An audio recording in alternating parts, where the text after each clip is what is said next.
Hello and welcome to lecture number 4. This lecture will investigate the early histories of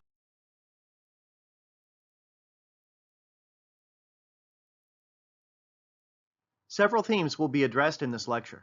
First, it will explore the development of the Middle Colonies. It will then discuss the early history of the colonies of the Lower South with a particular focus on South Carolina and the development of slavery. By the end of this presentation, you should be able to compare and contrast the early histories of these colonies, but you will also be able to describe life for typical slaves living in the colony of South Carolina. New York and Pennsylvania were both part of the Middle Colonies. We will begin with a study of New York's early history. This map identifies the major towns, cities, and forts included in the Middle Colonies. Eventually, the prosperity of this region was based on the thriving commerce of its largest cities, Philadelphia and New York, and on the commercial production of wheat. The important early colonizers in New York did not come from either England, Spain, or France, but instead from the Netherlands. The Dutch claims to this region stemmed from the explorations of Henry Hudson, who in 1609 sailed up the river which now bears his name. In 1614, Dutch traders established Fort Nassau near the present-day city of Albany. Later, in the 1620s, the colony of New Netherland was founded on Manhattan Island. It was the Dutch West India Fur Company which established New Netherland in 1625. The company was formed with the goal of earning money for its investors in the region's fur trade, which dominated the local economy. They also attempted to encourage migration to the colony by offering large land grants called patroonships to individuals who agreed to settle at least 50 people on the land. In the end, a small group of elites began to dominate the land holdings as they were able to amass large estates under this system. We again return to this map showing European imperial claims along the Atlantic coast. By the 1660s, there were perhaps 9,000 residents living in New Netherland, sandwiched between the English colonies of New England and the Chesapeake Bay. Tension grew between the Dutch and English as England's crown viewed them as interlopers. The English dispatched a force of ships to conquer the Dutch settlement. The governor of New Netherland at the time, Peter Stuyvesant, attempted to rally the Dutch against the English, but it was to no avail. In 1664, he surrendered without a shot being fired. From then on, New Netherland was known as New York. The legacy of the Dutch presence in New York remains today. In many ways, the colony's population was characterized by its diversity. Only about half of the colonists in the 1660s were Dutch. Others were English, German, French, Scandinavian, and African, free as well as those who were enslaved. There were also Protestants, Catholics, Jews, and Muslims. However, it's also true there were no organized places of worship, at least as late as 1642. The Dutch presence is also seen with, among other things, place names such as Harlem, Brooklyn, and social customs such as painting Easter eggs and cooking waffles. We'll now study the early history of the colony of Pennsylvania. This slide returns us to the map of the Middle Colonies. While the Dutch West India Fur Company dominated the early history of what is now New York, it was one individual who founded Pennsylvania and had a great deal of influence on the colony's early history. That person's name was William Penn. William Penn was the son of Sir Admiral William Penn, an English naval hero who was close to England's King Charles II. To reward the Penn family for their loyalty and to repay the family for money loaned to the king, Charles II granted William Penn a charter to establish a colony in 1681. This turned out to be an immense tract of very fertile land west of the Delaware River. Penn had two primary goals as he founded his new colony. First, he wanted to establish a holy experiment where members of the Quaker religious sect could live and practice their religion freely. The Quaker faith, more properly known as Society of Friends, was founded by George Fox in the mid-1600s. By the latter half of the century, they were still viewed as a fringe group by many in England and faced persecution. They placed emphasis on what they believed was an inner light inside everyone's soul. Because all had this inner light, they took a more egalitarian approach to interacting with others and to worship. They had no clergy, and the sketch shown here demonstrates what some considered to be a radical Quaker practice, a woman speaking in church. In contrast to many other denominations, Quakers allowed women a voice in church policy and decision-making on issues relating to the church and family. While in some ways Penn had turned his back on a life of privilege and wealth to join the Quakers, a second goal for him was the hope that he could make some money for his troubles. Overall, immigration to Pennsylvania was consistent and successful. By the late 1680s, over 8,000 had traveled from Europe to the colony. In a trait which was similar to what happened in New York, Pennsylvania's population was characterized by its ethnic pluralism. While many traveled from England as migrants, as shown on this map on the right, others came from Ireland, Scotland, Wales, Germany, and Scandinavian countries to live in Penn's colony, which offered religious toleration. Economically, Pennsylvania's colonists experienced a great deal of success. Long growing seasons and rich soil allowed for bumper crops, which could then be exported to outside markets.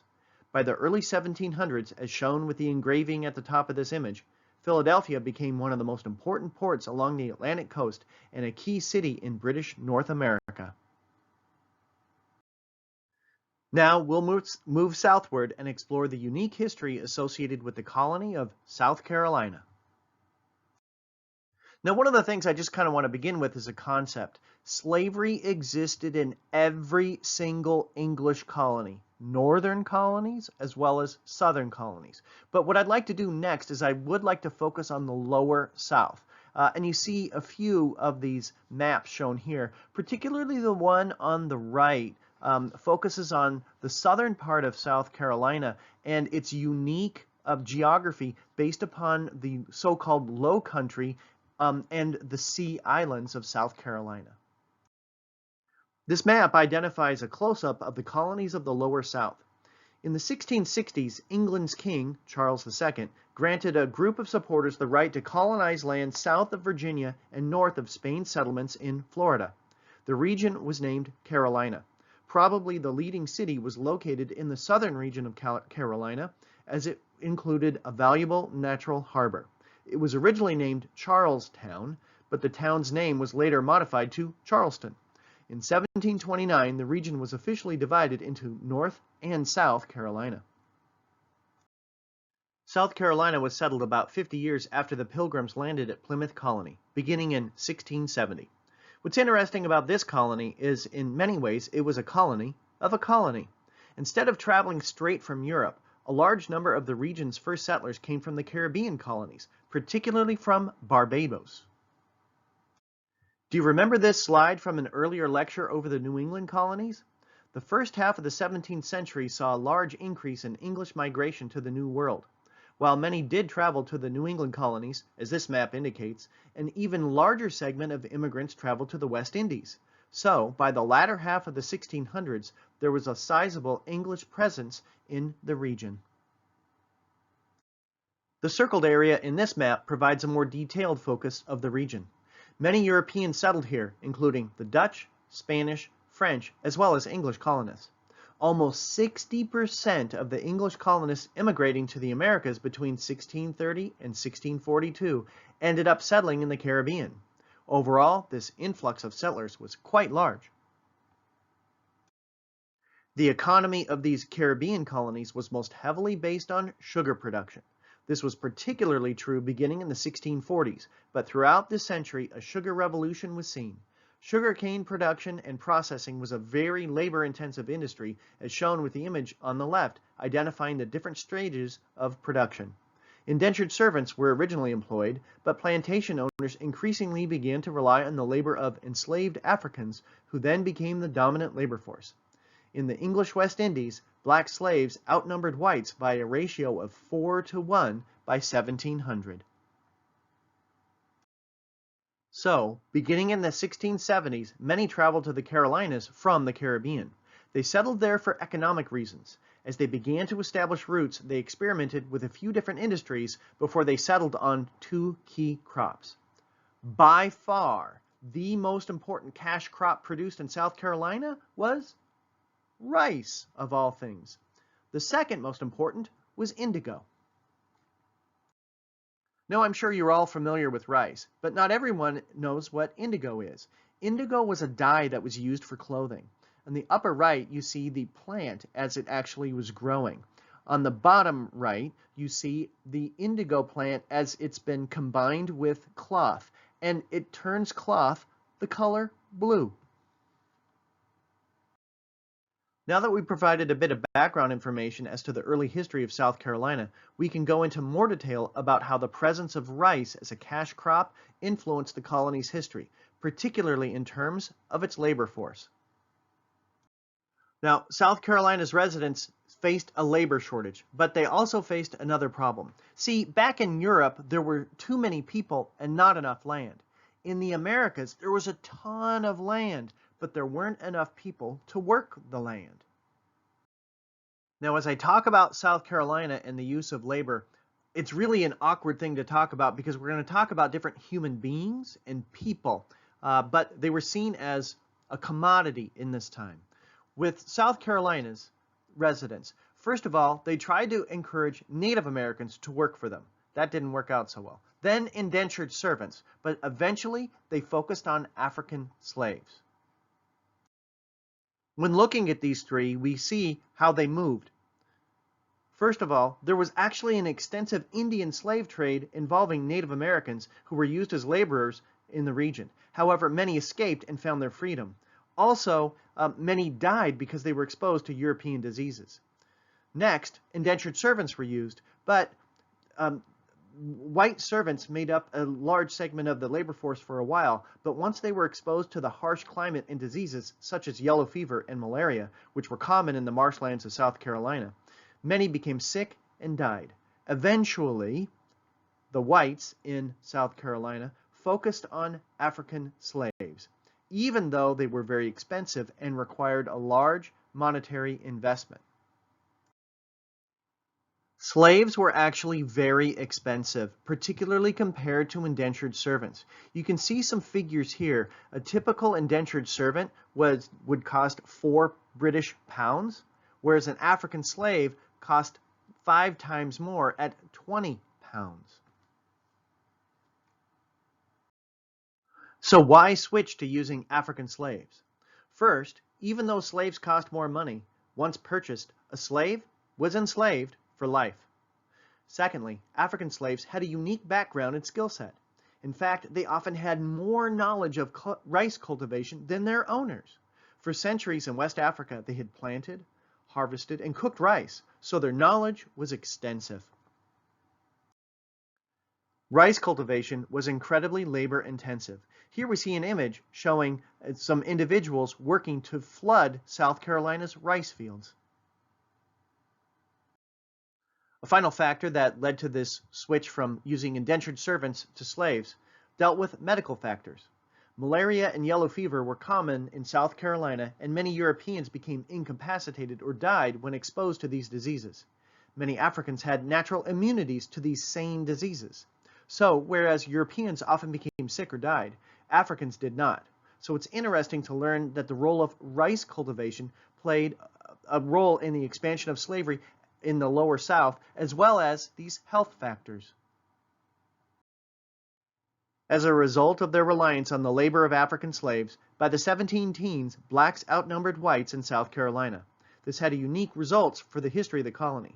By the way, a great resource for more information on this subject is an excellent book written by Peter Wood and first published in the 1970s. The book's title, Black Majority, and that's where I'm getting a lot of information for this lecture. We'll now explore some of the characteristics of the African slave trade and life under slavery for people living in South Carolina. It's believed that about 10 million Africans were involved in the slave trade. Approximately 400,000 of those eventually came to live in North America. They were forcibly taken from their homes and brought to the Western Hemisphere. It's believed this was also the largest forced migration in human history. Probably the worst aspect of this journey was the so-called Middle Passage, the voyage from Africa to the New World. This map identifies the origins of African slaves. Almost all slaves brought to British North America came from West Africa, part of which was called the so-called Rice Coast, because of the prevalence of rice cultivation in the region. Slavery was common in Africa long before European traders became involved with the slave trade. For centuries, African slaves were primarily debtors, criminals, or captives of war, and slavery was often a temporary condition. Once Europeans, and it was the Portuguese who were the first, once they became involved, slaves were permanently removed from Africa and almost always faced a lifetime of slavery. Both Africans and Europeans played critical roles in the African slave trade. In this illustration, African slave drivers marched their captives wearing chains and neck clamps from their village. Their likely destination? European ships waiting along the west coast of Africa. Here we see the interior design of a slave ship. It graphically depicts the crowded, unsanitary conditions under which enslaved Africans were packed like cargo and transported across the Atlantic. Different shipping companies competed with one another to develop designs whereby additional slaves would be placed within the hold, thereby increasing profitability. The death rate on these voyages, which would probably last between 6 to 12 weeks depending upon things, the death rate could be staggering, and it's estimated that an average of 10 to 20% died before their journey was over. Here we see one author's drawing of what life would have been like on one of those slave ships. This painting shows Charleston Harbor. Interestingly enough, it was the #1 port of entry for all slaves entering what eventually became the United States. Once they arrived in North America, they faced a lifetime of servitude. Conditions awaiting them in South Carolina were somewhat different as compared to other colonies, and some of the harshest conditions in what eventually became the United States. This was due to the huge rice plantations in which they worked with large numbers of slaves and the fact that blacks outnumbered whites. Here we see an actual advertisement for a slave auction.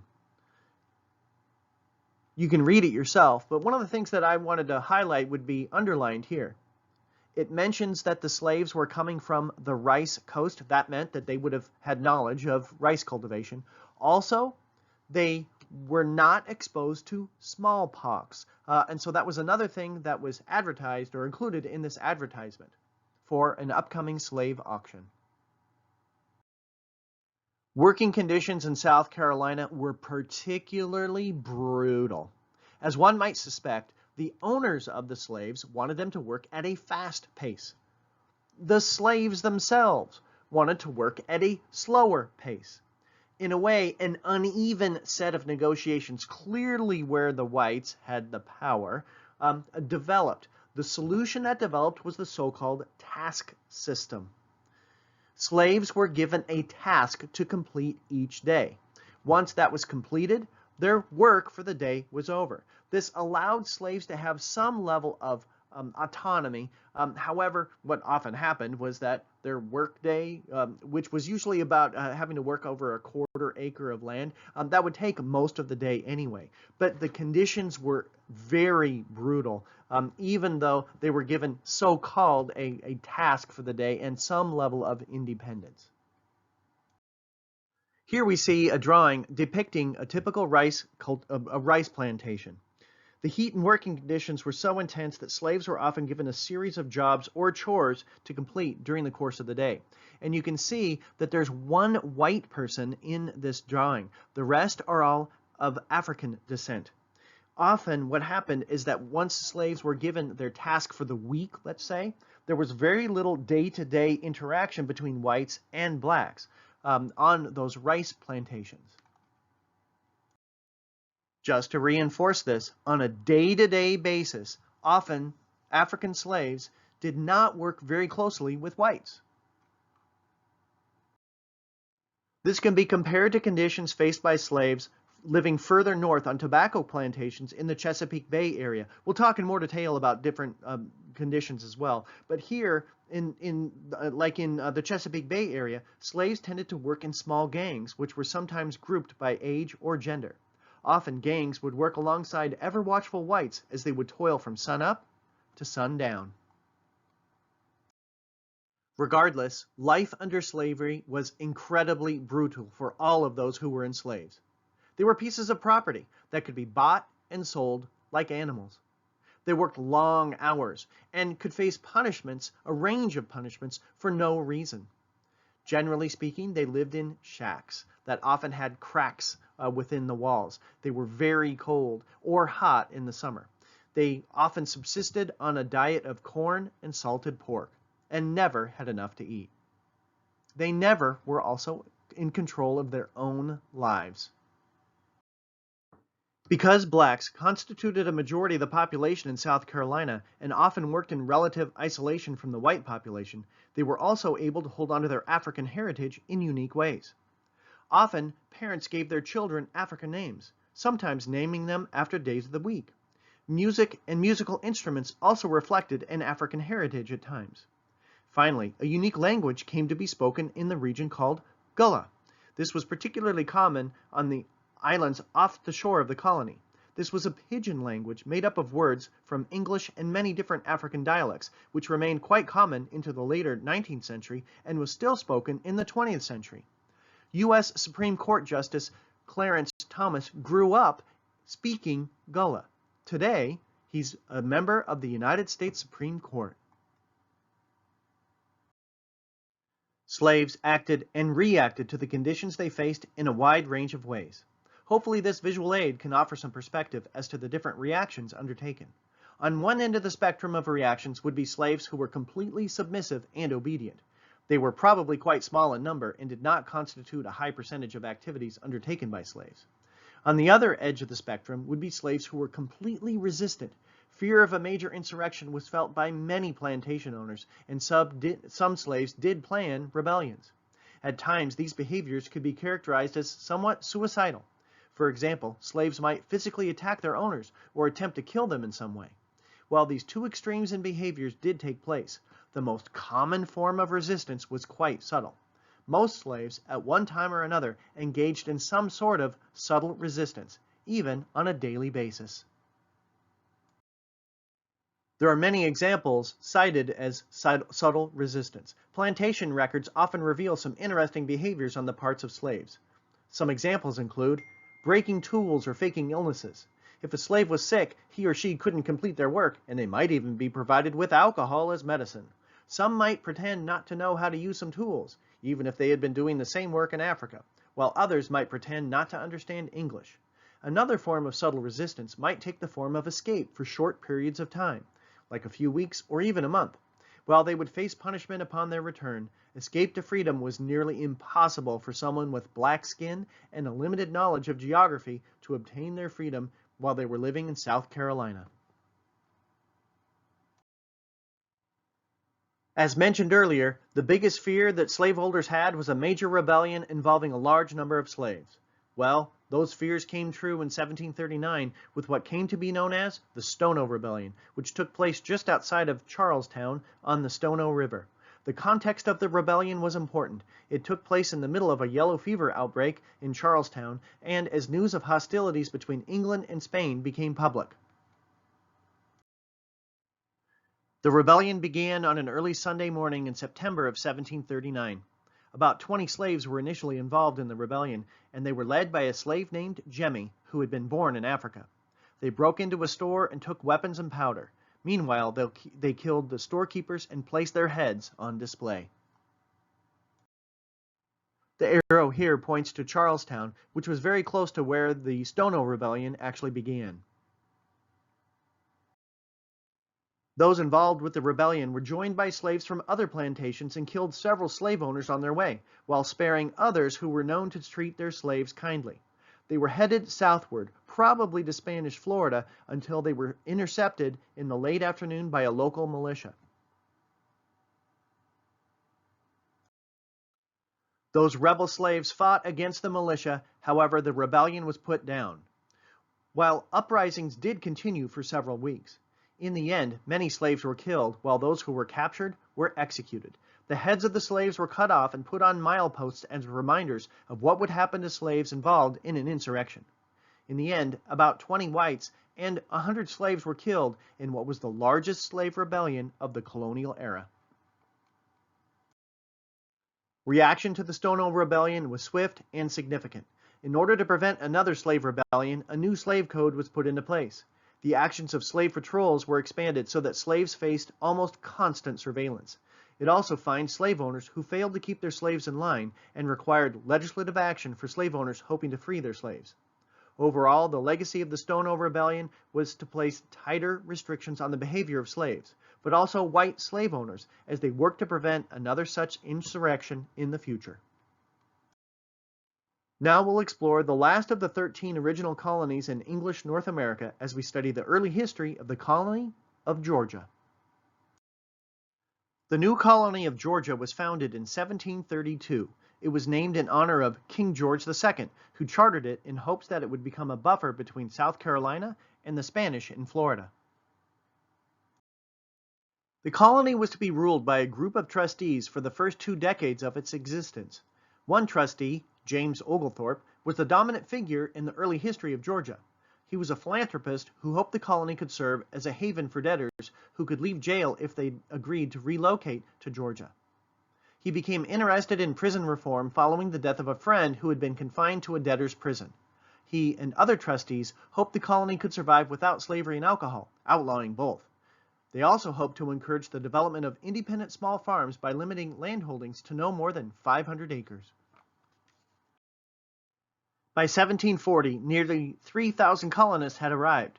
It was an inclusive colony in its early years as immigrants came from Germany, Switzerland, and Scotland. All Christian denominations received religious toleration, except for Roman Catholics. Many missionaries set to work in hopes of spreading Christianity. One such missionary was John Wesley, who later founded the Methodist Church after returning to England. While they began their task with high hopes, the colony's population remained quite small. Very few debtors were allowed to leave prison and move to Georgia, and the size limits for landholdings proved to be impractical. By 1750, slavery had been legalized, and the size limits for landholdings were lifted.